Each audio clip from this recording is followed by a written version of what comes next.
করতে প্রবলেম হয়? তুমিও কি পরীক্ষা বুঝতে পারো না এক্স্যাক্টলি কিভাবে সিনোনিম অ্যান্টোনিমকে পরীক্ষায় আনসার করবে? তাহলে আজকে ট্রিকটা কিন্তু থাকছে তোমার জন্য।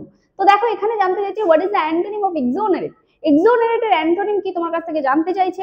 আমরা এর মিনিং জানি না, বাট এর সেন্সটা বুঝবো। সেন্সটা কি পজিটিভ নাকি নেগেটিভ? এক্সোনারেট, এক্স রয়েছে, ex is a negative word, so এটা আমার নেগেটিভ একটা ওয়ার্ড। চলে যাই আমাদের অপশনগুলোতে। অপশনগুলোতে কি রয়েছে? এক্সটেম্প, এখানেও এক্স রয়েছে, that is a negative word.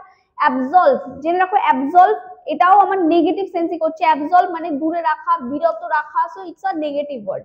Acquit মানেও দূরে রাখা, so it's also negative word. And engage, engage মানে কি একসঙ্গে থাকা, এঙ্গেজ করে রাখা কোনো কাজে, so this is a positive word. তো আমার অ্যান্টোনিম জানতে চাইছি, অ্যান্টোনিম হলে তাহলে অপোজিট হবে অফকোর্স, পজিটিভের নেগেটিভের অপোজিট পজিটিভ ওয়ার্ডটাই হবে।